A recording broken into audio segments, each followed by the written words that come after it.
อันนี้ก็มัดมือแก้วอันลูกผู้ใหญ่ๆนี่ฮะบ่แม่นลูกเจ้าเนาะเดี๋ยวเป็นลูกคนไทยแม่พ่อเพิ่นเป็นคนจังหวัดใดจังหวัดยังแถวอีสานนี่บ่แม่และ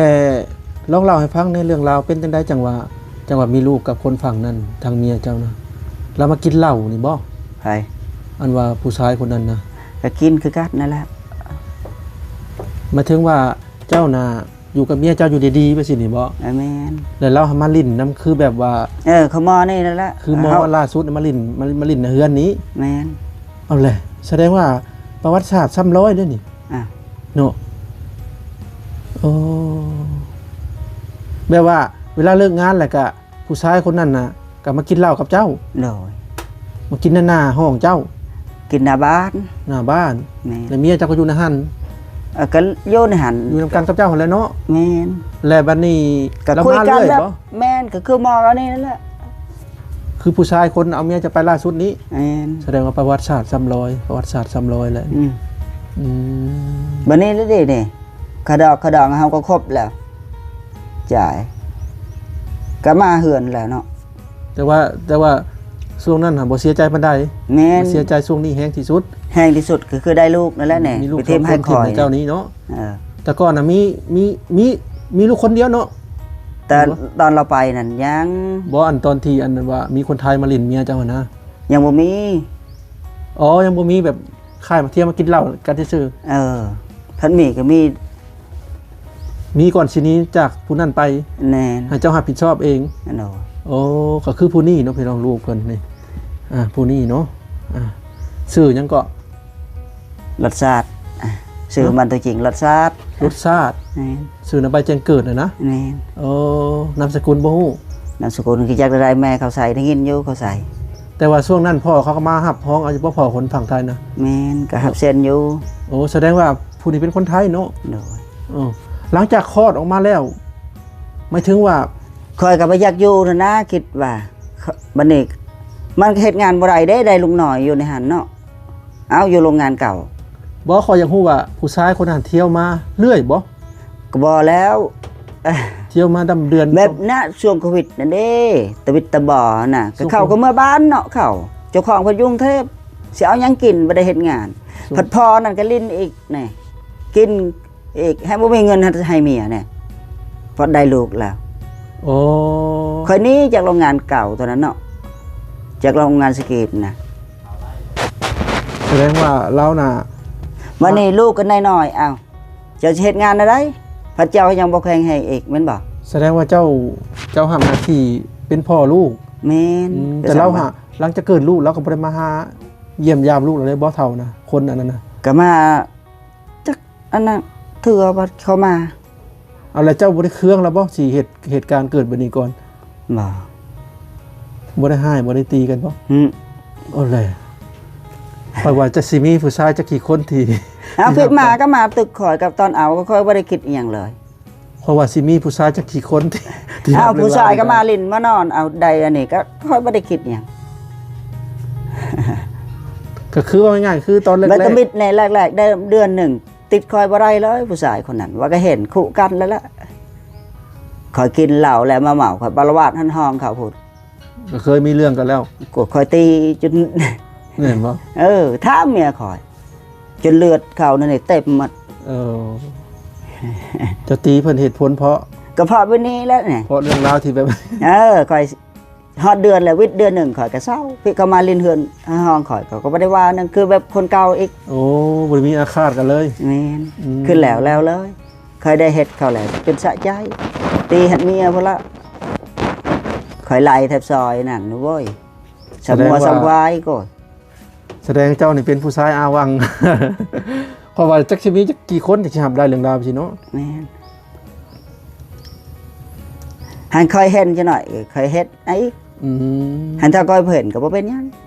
หันถ้าก้อยหูเคยน้ำจนฮอดไฟก็ค่อยพยายามสั่นๆนะคอย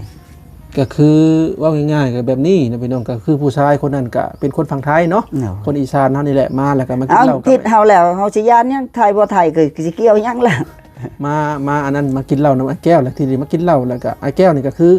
กับเมียของเรานี่เอากันแล้วเนาะ หมายถึงอยู่นํกันแล้วก็อาจจะแบบมากินเหล้าเที่ยวมาเรื่อยๆแล้วก็อาจจะจักตกลงกันจังได้แล้วเนาะ อ้าวเขาก็ไปสิฮู้คืนนี้แหละเนี่ย คืออันว่าอายิกอายักที่พาเมียเราไปนี่แหละนี่แบบนี้หนนะพี่น้องแล้วนี้ไปจากเดือนส่วนนั้นเราจังได้มาผู้นี้มา จะเกิดเดือนก็เฮ็ดโรงงานเดียวกันกับเมียคอย แสดงว่าละมานแล้วเราก็ช่วงเราตั้งท้องเนี่ยเจ้าก็ตกใจบ่เห็นละมานหรือว่าเจ้าคิดว่าเป็นลูกเจ้า บ่ก็ไปมาๆก็พี่อยู่โรงงานก็บ่ได้นอนนำกันเนาะ เจ้านะ เออวันนี้เขาก็ย้ายอยู่ห้องเช่าอีกเมียคอย จะคอยเลิกกันก็แบบนั้น ก็แบบนี้เนาะ แม่น มันนี่พอตั้งท้องแล้วก็เจ้าเป็นผู้ดูแลเลี้ยงจนว่าใหญ่ แม่น อืม คอยกันนี้พอเขาคลอดออกมาบ่เนี่ยเนาะออกมาจากโรงพยาบาลจากโรงงานเก่าเอามาอยู่งานก่อสร้างบัดนี้เมียก็เฮ็ดงานบ่ได้เนาะเงินไผสิกินอยู่ในหันก็เงินคอยคือเก่ากินตั้งแต่น้อยอ้าวน้อยบ่ออกมาก็เงินคอยนั่นแหละ แต่ว่าผู้พ่อผู้แท้ๆได้ซะ พอสุดท้ายเขากินแบบนี้คือกัน แบบหมอนี่คือกัน โอ้เป็นลิ้นกินคือกัน อ้าว กินเหล้าเมาสุรานี้ แต่คอยกินได้คือคอยยังมีสติยังหาเงินได้อยู่นะ แต่ผู้นั้นบ่มีสติเลย ก็กินก็แบบโอ้อันนั้นก็สำคัญนั่นแหละกับหมอนี่แหละเขาว่า แต่แล้วก็ลูกแล้วเกิดมานี่แล้วก็บ่ได้เงินยังให้บ่ ก็ให้อยู่ว่าอาทิตย์หนึ่งเถื่อ400-500บัดนี้เฮาเลี้ยงแต่แต่วันเสาร์จนฮอดอาทิตย์หนึ่งมันวัดเท่าไรทั้งเพกเถื่ออาทิตย์หนึ่งครั้งหนึงจึกพุ่นอีกเงินเขาพัดเอาเป็นเดือนเบิกแบบแต่ผู้นั้นน่ะก็มีเมียอยู่บ้านอยู่แล้ว แต่หมอนั่นก็บ่ได้หลายนะเงินฮอดบ่ 4-5,000 ให้เขาค่าโรงพยาบาลก็เงินทั้งพี่ เจ้า ซื้อเป็นพ่อเป็นเพิ่นก็เงินทั้งพี่ซื้อข้าวช็อกโกแลตก็ทั้งพี่ แสดงว่าผู้นี้น่ะเป็นคนไทยเด้อพี่น้อง ถ้าว่ามีผู้แล่นเรื่องแบบนี้เพิ่นก็เพราะว่าตอนเกิดทั้งพ่อเพิ่นก็ไปหับห้องเอาเนาะ มีใบแจ้งเกิดนะพวกนี้รสชาติบ่สื่อนำใบแจ้งเกิดนะบ่ น้องรสชาติบ่ น้องรสชาตินามสกุลบ่ฮู้เนาะ แม่นแต่บัดนี้ให้แจงบัดนี้เขาสิเฮ็ดได้เขาสิรับเอาอยู่บ่ ถ้าว่าพ่อน้องคนนี้แต่ว่าเป็นคนดีแท้ก็บางทีก็อยากเอาลูกตัวเองคืนนะคือพ่อบ่พวกนี้หรือว่าบ่คือ บ่คือดอกคือนิดนึงบ่ แม่นบ่ แต่คนสูงแบบเดียวแล้วก็พอเขาคนสูงแต่เขาสิรับเอาอยู่บ่ดอก ถ้าว่าพ่อเป็นคนดีแท้มีความรับผิดชอบครับเอาถ้าว่าพ่อกินเหล้าเมาสุราคือจะว่า เอาก็กินนั่นแหละให้ตายเป็นหยังก็ได้ เพราะว่าคือเก่าแหละบ่ครับดอก เชื่อรถไปเจ้าลองเบิ่งรถไปว่าเคยตัวเอาซื่อ แล้วก็อายุหลายบ่เท่านะบ่แม่นเท่านะอ้ายนั่นเนาะ ก็หลายอยู่ ลื่นเจ้าบ่ แม่น มักกินเหล้าคือกันกินเหล้ากินอันนั้นหมดคือกันนั่นล่ะ โอ้ยแล้วซะ ก็เบิกคู่มือสบางเงิน ก็ซ้ำว่าจะได้ฉันนี่ปัญหามันแต่คอยกินรับผิดชอบแล้วหลังจากลูกเกิดมาก็ยืนละเล็กละน้อยบ่ก็ว่ากินลายเงินก็พอกินเงินข้าวลายก็คอยอีกฮอดบ่แต่ลูกเขาคลอดมานี่ฮอดว่า 2,000-3,000 กว่าบาทนี่ให้ตอนนั้นเทื่อละ200-300เวลามาเยี่ยมจ้ะมันสิพอยังเหรอผัดข้าวก็ซื้อเองกับพ่อกับข้าวก็ซื้อสิกุ้มตอนใดเอ็กมันนี่หลังจากเจ้าเลี้ยงเพิ่นจักเดือนผ่านไปจังเกิดลูกเจ้าตัวเองอะ โอ้หลายปีแล้วจนใหญ่แล้วนี่มอนี่นะปีปลายแล้วจังเกิดผู้นั้นเนาะจนใหญ่ลุดอันนี้ตอนพามาก็ซ้ำมาแล้วล่ะจังได้ลูกประมาณ2 ปีกว่า3 ปีแม่นแล้วก็ที่เจ้าก็เกิดลูกตัวเองเนาะซื้อออนนิวเนาะอันนี้ก็เจคอยออกเงินให้โรงงานอันนี้ลูกแท้ๆนี่คือเจ้านี่ในหันโรงงานวันคำโบราณเพิ่นบอกว่าลูกคือพ่อนี่จะมีการอาภัพผัดว่าจักแม่นบ่แม่นนะพี่น้องถ้าว่าผู้ชายคือพ่อนะถ้าผู้หญิงคือพ่อได้ดีเพิ่นว่าอันนี้ก็แล้วแต่ความเชื่อบ่จักบ่พอกับบ่แน่จักกันถ้าว่าแต่ดื้อเนี่ยใส่ไปกับข่อยมันจะเฮ็ดหยังนี่จนเฮ็ดจนได้ผู้ ผู้น้อยบ่ เจ้าเห็นบ่เห็นบ่ อืม เวลามันหายนั่นแต่คอยตีบ่ได้มีแต่ลูกอันนั้นเขามาเกิดนำหมดนะ ตีแล้วแบบไข่เป็นหยั อั ง งเบิ้งเนี่ยบ่พอเป็นหยังก็เป็นหมอน้อยน่ะก็ไปเย็บตัวไอ้หยังแก้วอีกมื้อเช้านี่ อืม เฮาคอยก็มันก็ยุ่งยากปานนี้หยังก็บ่มีก็อยากหายคือกันเนาะ อืม มันก็ตีปึ๊บในลูกเป็นไข้รถขานี่ก็ทั้งแม่เท่าอันนั้นก็ทั้งแม่คอยเอง ล่างมาสิงอหย่างประมาณนี้เนาะเขา แม่นเขาแบ่งจักมาอยู่น่ะ โอ้นะมาดูมาเดาแล้วว่าจังฮูนาง แม่นไปดูในหมอคอยก็จุกผูกแขนน่ะมันอยากได้สิ้นแผลน้ำพอตาตอนน่ะบ่ตีนนี่บาดหมดเนาะ ตะกี้นะ แม่นจนนี่ย่างบ่ได้ตอนนี้ได้คอยผูกแขนตอนมาน่ะลกผูก ผู้แคนต้อนรับเอาซะซะ แม่น ดีขึ้น อันนี้เป็นความเชื่อส่วนบุคคล เอาตีน ของหมู่บ้าน แต่ก่อนก็บาดหมดในเทปนี่จนมันสิขาดหมด แต่เลือดมันบ่มีก็แบบมันบาดนะ อืม เทปนี่หมดสองข้างตีนมันก็แตกจังซี่จนย่างบ่ได้ อืม จังซั่นจุงคือเมื่อบ้านพี่ช่วยไปดูในหมอดูหยังนี่ได้อีหยังเครื่องของเก่านำพอขอยก็ลงไปผูกน่ะก็หายปานนี้นี่ แต่ผู้นั้นออกมาได้เงินหลายผูกแขนมัน ออกจากโรงพยาบาลอันนี้ก็ไม่ได้ผูกแขนไม่ได้ผูกหยัง เออ อ้าวคนในแคมป์จุดผูกหลายเนาะ ก็ว่าทำงานว่าทำงานวิกหนึ่งก็เลือกกินแล้ว อืม อันนี้วันนี้คนรู้จักกันหลายเนาะผู้ละพันผู้500เขามาผูก200ป้าตั้มเนี่ยผูกแขนมันนั่น มาจากออกโรงพยาบาลนะเขามาผูกกลางคืน เกิดอยู่โรงพยาบาลบ่ เม้นโรงพยาบาลตาเข่าอยู่พูดพอตอนออกมาแม่มันออกมาเขามาต้อนรับผูกแขนมันนี่ลูกเขาเอง โอ้เขาบอกว่าต้องทำงานนะจากวิกหนึ่งนะ ว่า สิสว่างบ่สักแล้วแหละ แม่นอ้าวก็เงินได้เงินหลาย แต่คอยไป แต่ว่าเจ้าของจ้างนะเขาสิอยากให้เอาออก เออ ขาดงานก็จะเด้ เจกับอันนั้นหัวหน้างานคือคนละพัน ผูกอะไร แม่น คนในแคมป์ว่าโรงงานก็สร้างทะไดคนพวกพม่าเนาะจนเป็นร้อยเนาะเขามาผูกให้ ม่วนบ่อยู่ช่วงนั้น เมื่อวานอยู่ในหันเนาะพวกพม่าหลายกับเขมรนะพม่าเขมรหลาย เป็นโรงงานใหญ่เนาะ คิดว่าในอนาคตต่อไปนี่สิได้ไปทำงานอยู่บ่ ยังบ่ฮู้ ยังบ่ฮู้เนาะก็สิบ่ได้ไปเลยเนาะ บ่ไปละ มันเบิดโปรโมชั่นไปแล้วเนาะเฮาอายุประมาณจะมีเลยจังได๋ โอ้ยไปคิดคือตอนไปนะกับตอนนี้มันบ่มีแนวกินก็เข้าบ่ได้ด่า เจ้านะอ้าวก็หาตามภาษาเฮาเองอีคานยามใดเฮาก็อยู่ อืม อยู่พุ่นคือบ่ได้ไปทำงานย่อย ากเด้ เมื่อยก็เมื่อยอ้าว เออ คิดแล้วกูบ่ไปก็ดีอยู่บ้านแท้ตากแดดโลดเดือน4เดือน5ก็เช้าดู อยู่พูดเจ้าบ่หาก็บ่ได้ได้มันเว อ้าว มันบีบ ขาดมื้อหนึงแล้วทำงานอะไรจะเอาข้าวน้ำก็ซื้อหาปูหาปลาสมมุติว่าเอาปูปลาจะกินก็ซื้อ อืมพี่เขายังว่า แม่น ดีแล้วอยู่บ้านเขานะ ไปบันบดีกับบดีส่วนว่าออกไปเรื่อยๆแต่ละหมู่บ้านเนาะมันบดีคือกัน แต่บ้านเอาแบบนั้นอยู่พี่บ่ได้ทำงานกับยังไปหาข้อข่าวยังได้กินเอาแม่นบ่ พิดกันเลยพี่น้องเอ้ย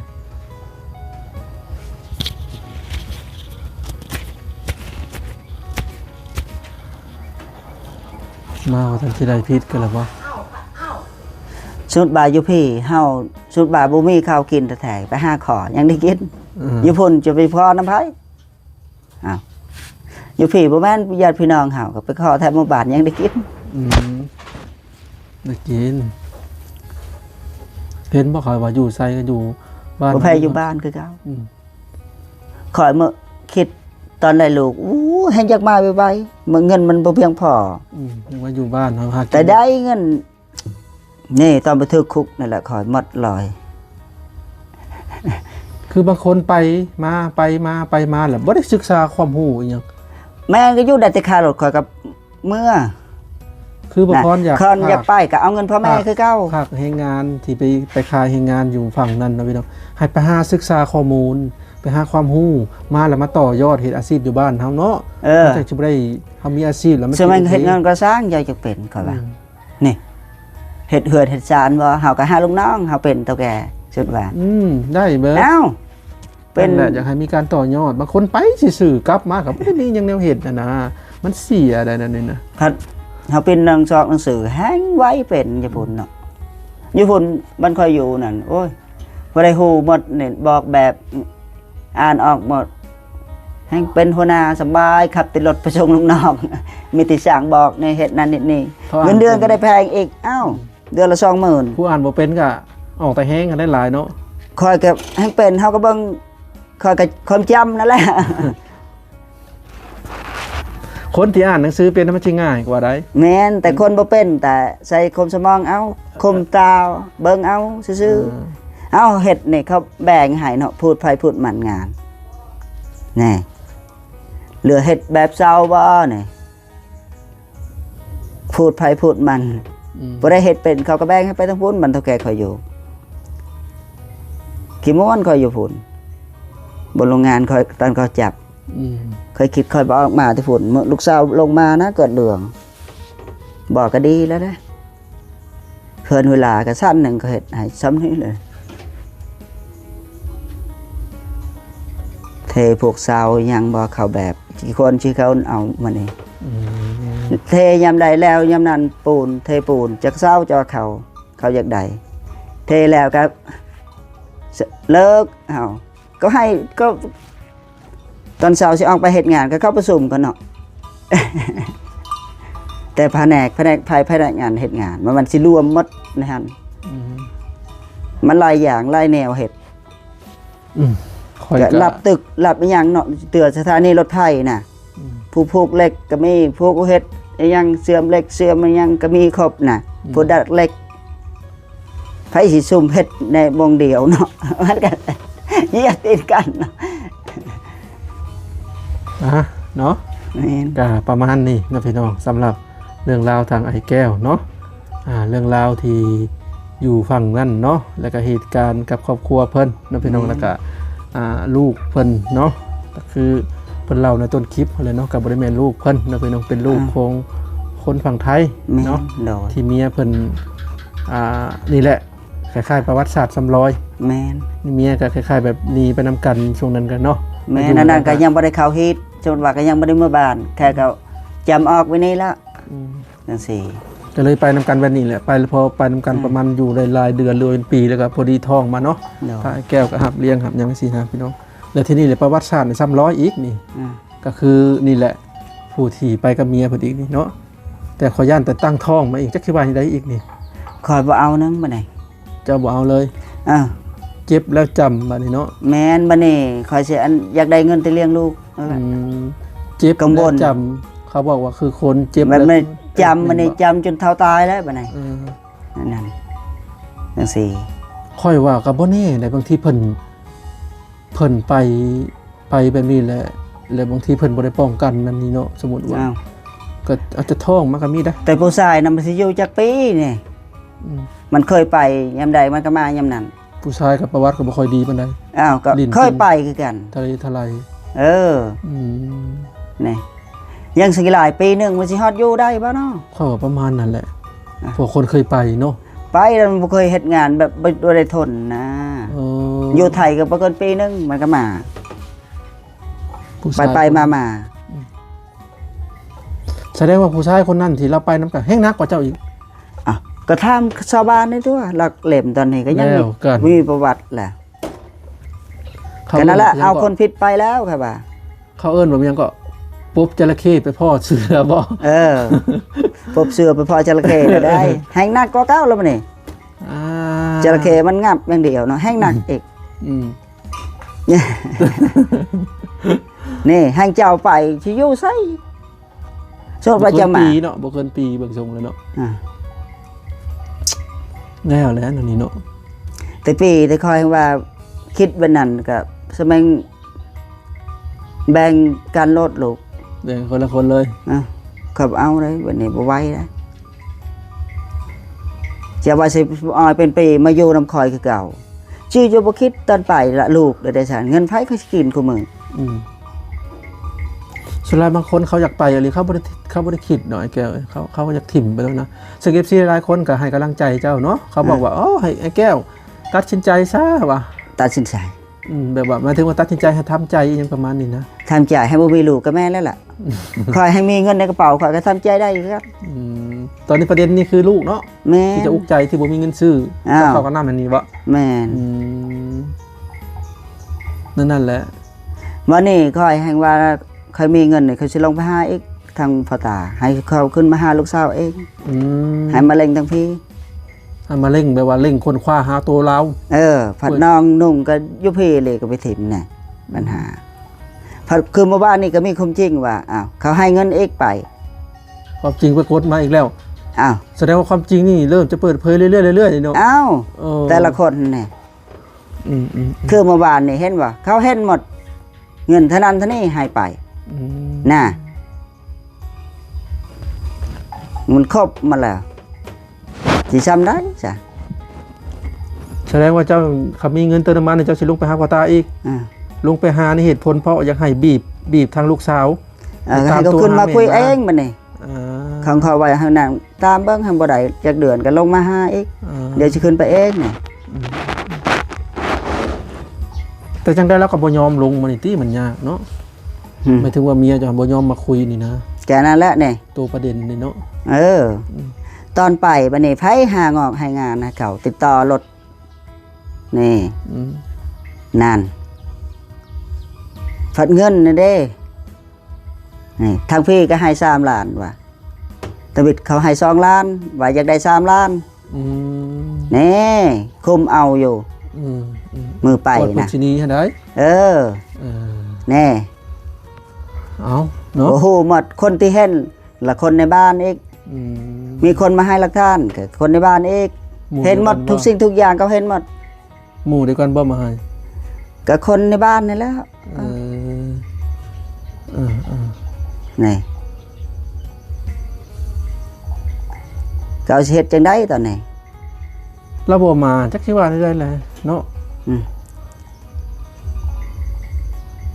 บ่มาบัดนี้ว่าสิเฮ็ดได้มื้อนี้หาทางออกเรื่องลูกนี่บ่ถ้าสมมุติว่าบ่มาแหละเอาจะเสียล่ะเอาเงินเสียลูกมานี่สิเลี้ยงลูกมันกระดองเจ้าที่เสียให้เราตอนนั้นเนาะต้องเสียคืนแต่พี่เจ้าเสียก็คือเก้าเจ้ากลับยามใดก็ยังบ่แล้วอีกเจ้าบ่ได้ยังบ่ได้คุยกันนี่ปัญหาตอนจะไปวันนี้ทางผู้ชายทางผู้หญิงเขาจับให้งดอะไรจังโทษอะไรแบบนี้พี่ค่อยได้ก็เก้ามันเขากำเนิดนำอันนั้นหายเนาะเดินเรื่องหายเอาน้องพี่น้องก็ประมาณนี้แหละเรื่องราวที่เพิ่นเล่ามาก็ได้เนาะแม่นทางว่าบ่มาก็เฮ็ดได้กับข่อยนี่ข่อยถามแค่นั้นแหละตอนนี้นะข่อยสิว่าจังได๋อีกสมมุติว่าเฮ็ดได้แล้วก็บ่มาได้ซะแล้วบ่มาเว้าเจ้าสิเฮ็ดได้ซะเจ้าก็สิอยู่แบบนี้บ่ชื่อบ่มาลูกเจ้าเฮ็ดได้บ่ลูกเจ้าลูกเราสมมุติเราสิให้เจ้าเลี้ยงสิได้ซะเลี้ยงเขาสิเอาเงินยังเลี้ยงเขาดำเนินการเขาจับได้ซะเขาดำเนินการจับได้ตอนนี้ก็ฟ้องได้จับไผจับแล้วฮะนี่ปัญหาบัดนี้มันฮอดไสแล้วตอนนี้มันไปแล้วก่อนนั้นมันมีข่าวครบแล้วเด้มันแจ้งเรื่อยๆแจ้งเรื่อยๆเนาะเห็นเขาอยู่จังซี่นี่แค่นี้เขาก็ฮู้คำตอบคำใต้เพราะว่าตะได้ฮู้ตอนไหนมันไปทั่วแล้วเขาฮู้เป็นบ้านแล้วเรื่องราวตัวนี้นะเขาอยู่เจ้าชิโยไซเขาจับได้ให้เขาจับทางผู้ชายจังนั้นให้เจ้าให้โทษอีกนะประมาณนี้เนาะพี่น้องเรื่องราวที่เพิ่นเล่ามากันเนาะแต่ว่าเรื่องราวเมียเพิ่นไปนำผู้นั้นผู้นี้ก็เขาฮู้เป็นบ้านแหละเนาะฮู้แล้วนี่เขาเห็นชัดเจนผู้ เขาลูกสาวเอาเงินให้เขาก็เห็นอีก อืม นั่น อืม มันใกล้ตัวแล้วเนี่ย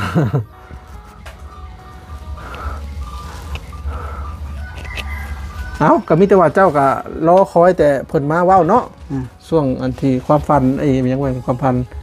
ช่วงที่คาดหวังอะเนาะ เฮามาเว้ากันยามใดก็สิมาบัดนี้สุดว่า อืม นี่ให้ทำไว้นั่นอีกแต่ตอน